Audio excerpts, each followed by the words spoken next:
പിതാവിനും പുത്രനും പരിശുദ്ധ റൂഹായിക്കും സ്തുതി, ആദ്യം മുതൽ എന്നേക്കും ആമീൻ. വിശുദ്ധ യോഹന്നാൻ ശ്ലീഹ എഴുതിയ സുവിശേഷം 10-ാം അധ്യായം 27-ാം വാക്യം. എൻ്റെ ആടുകൾ എൻ്റെ സ്വരം ശ്രവിക്കുന്നു, എനിക്ക് അവയെ അറിയാം, അവ എന്നെ അനുഗമിക്കുന്നു. ഞാൻ അവയ്ക്ക് നിത്യജീവൻ നൽകുന്നു, അവ ഒരിക്കലും നശിച്ചു പോവുകയില്ല. അവയെ എൻ്റെ അടുക്കൽ നിന്നും ആരും പിടിച്ചെടുക്കുകയുമില്ല. അവയെ എനിക്ക് നൽകിയ എൻ്റെ പിതാവ് എല്ലാവരെയും കാൾ വലിയവനാണ്. പിതാവിന്റെ കയ്യിൽ നിന്നും അവയെ പിടിച്ചെടുക്കാൻ ആർക്കും സാധിക്കില്ല. ഞാനും പിതാവും ഒന്നാണ്. ദൈവമേ, സ്തുതി നിനക്ക് യോഗ്യമാകുന്നു. പ്രിയ സഹോദരങ്ങളെ, നോമ്പിന്റെ 4-ാം ദിവസം പ്രഭാതത്തിൽ ദൈവം നമ്മോട് പറയുന്ന വചനത്തിൽ ഇപ്രകാരമാണ്.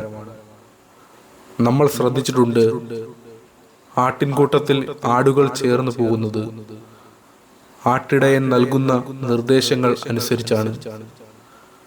ആ ആടിന്റെ ശബ്ദമൊന്ന് ഇടറിയാൽ ഇടയന് മനസ്സിലാകും ആടുകൾ കെടിയിലകപ്പെട്ടുവെന്ന്. അതുപോലെ തന്നെ ഇടയന്റെ ശബ്ദവും ആടുകൾക്ക് സുപരിചിതമാണ്.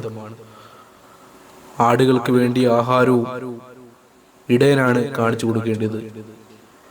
പ്രിയ സഹോദരങ്ങളെ, ഇതുപോലെയാണ് ഈശോയും നമ്മളും തമ്മിലുള്ള ബന്ധം. ആടുകൾ നമ്മളും, ഇടയൻ ഈശോയുമാണ്. അങ്ങനെ ആയാൽ വിശ്വസിക്കുന്ന ഏവനും നിത്യജീവൻ ഉണ്ട്, അവ ഒരിക്കലും നശിച്ചു പോവുകയില്ല എന്ന് വായിക്കപ്പെടുന്നു. പ്രിയമുള്ളവരെ, യേശുവിന്റെ അജഗണത്തിൽ പെടാനുള്ള ഉപാധികൾ തന്നെയാണ് ഇവ.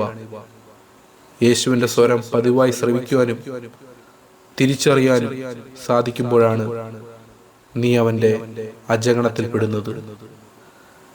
നിന്റെ ജീവിതത്തിന്റെ സഹനങ്ങളിലൂടെ നിന്നോട് സംസാരിക്കുന്ന യേശുവിനെ കേൾക്കാൻ ശീലിക്കുമ്പോഴാണ് അവന്റെ ഇടയ സംരക്ഷണം നീ അനുഭവിച്ചു തുടങ്ങുന്നത്. പ്രിയമുള്ളവരെ, ഈ നോമ്പിന്റെ 4-ാം നാൾ മുതൽ നാം തീരുമാനിക്കണം, ഈശോയാകുന്ന ഇടയന്റെ ആടുകളായി നാം ഓരോരുത്തരും മാറും എന്ന്. നമുക്ക് ഈ പ്രഭാതത്തിൽ ഒരിക്കൽ കൂടി പ്രാർത്ഥിക്കാം. ദീർഘദർശിയായ മൂശയുടെ മുഖം നോമ്പാൽ വെണ്മയുള്ളതായി. ഇസ്രായേൽക്കാർക്ക് കൽപ്പനകൾ അവൻ കൊണ്ടുവന്നു. സൂര്യന് സദൃശനായി അവൻ പ്രശോഭിതനാവുകയും ദൈവത്തെ ദർശിപ്പാൻ യോഗ്യനാവുകയും ചെയ്തു.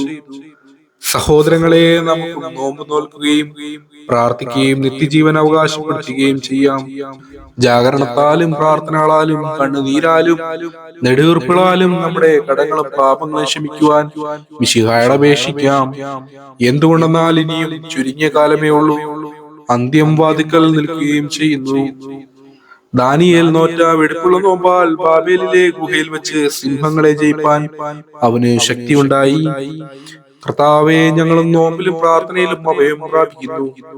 നീ അനുതാപികളെ സ്നേഹിക്കുന്നവനാവുകയാൽ നിന്റെ കരുണ വേഗം ഞങ്ങളുടെ മുൻപിൽ നിൽക്കുമാറാകണമേ. നീതിമാന്മാർക്ക് സുഹൃതവും ശ്രേഷ്ഠതയും നൽകിയ നോമ്പും ഇതാകുന്നു. മൺമേന്മാർ നോമ്പ് നോൽക്കുകയും പ്രശോഭിതരാകുകയും സ്വർഗീയരോട് ഇണചേരുകയും ചെയ്തു. നോമ്പ് കുറ്റം കൂടാത്ത ആയുധവും ഒരിക്കലും വീണുപോകാത്ത കോട്ടയുമാകുന്നു. നോമ്പ് മോഷ്ടാക്കളാൽ കീഴ്പ്പെടുത്താൻ പറ്റാത്ത ഉറപ്പുള്ള കൊത്തളമാകുന്നു. പിതാവിനും പുത്രനും പരിശുദ്ധാത്മാവിനും സ്തുതി, ആദ്യം മുതൽ എന്നേക്കും. ആമീൻ.